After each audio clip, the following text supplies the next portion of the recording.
So let me ask you a question. What is the most important document in the United States of America? If you could name one document, let me know in the chat room. If you could name one document, what would it be? What is the most important document in the United States of America? If your answer is the U.S. Constitution, unfortunately, you're no longer correct. Sorry, you're no longer correct. The U.S. Constitution has now been pushed aside in favor of another document, the North Atlantic Treaty. That's right, the document that rules NATO, the governing body of the globalist expansion of war around the world. That's what the document supports. In a stunning move that got zero attention in the mainstream media, I didn't see any of the mainstream media covering this story at all.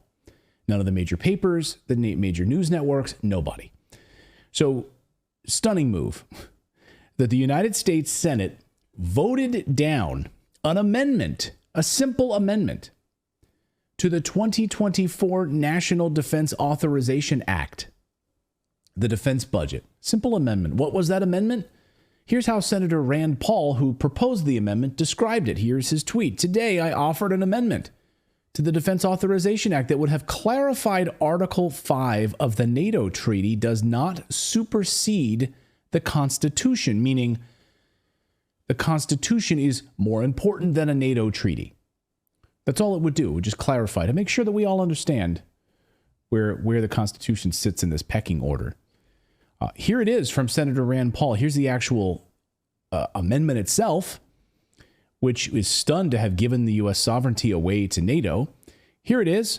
It is the sense of Congress that the Article 5 of the North Atlantic Treaty does not supersede the constitutional requirement that Congress declare war before the United States engages in war. That's it.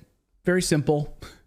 Congress has the power, not NATO, to decide what happens to the United States when we're declaring war or not declaring war. Simple. In the middle of the floor debate, Senator Mike Lee stepped outside to post this message to social media because he couldn't believe what was happening. He was witnessing all of these people voting against this amendment. Members of the Senate voting against, and members of his own Republican Party voting against it. He voted for it. But here's what he had to say in the middle of this voting. Watch. Okay, so something really weird and quite concerning just happened. We're debating the National Defense Authorization Act, a bill that goes through Congress every year where we talk about defense priorities. My friend and colleague, Senator Rand Paul from Kentucky, introduced an amendment number 222 to this act. And it's a simple amendment. It's just one sentence. It says, it is the sense of Congress that Article 5 of the NATO treaty does not supersede the constitutional requirement that the Congress declare war before the United States engages in war. Look, the Constitution requires this already, so it's a no-brainer. And most of my colleagues voted against it. Last I checked, there were 0 Democrats and only 16 Republicans who voted for it. So this really did surprise me because the Constitution makes very clear in Article 1, Section 8, that in order to declare war, you've got to have a declaration of war from Congress.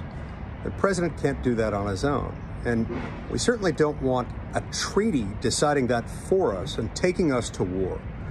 Now, the reason he references Article 5 of the NATO treaty is that that does contain an expectation that we'll defend the sovereignty of other nation states. But there's nothing in there that supersedes our constitutional responsibility to get Congress to authorize that. And there's not even anything in there that overtly requires us to go to war. We often assume that it may get to that, and in some cases it will.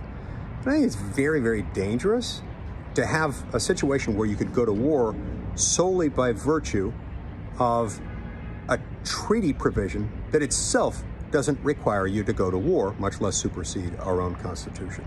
Something to think about, and disappointing, but I have a feeling we'll be having this discussion again. So 16 people voted for it. You could Ted Cruz was one of them. Mike Lee was one of them. Of course, Rand Paul and a few others, but not many. not many at all.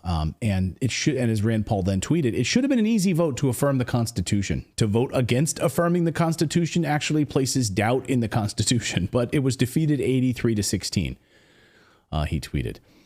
This also comes on a day when we're literally a debate on. Thank you so much for watching this segment here at Redacted. We are live every day at 4 p.m. Eastern time, trying to share the stories that the mainstream media will not cover. You should also come over and join our community of Redacted Rebels over at redacted.inc. That's our private locals community where we can share exclusive content that we simply cannot share here on YouTube. Come over and join the rebellion together right now by going to redacted.inc. We'll see you next time.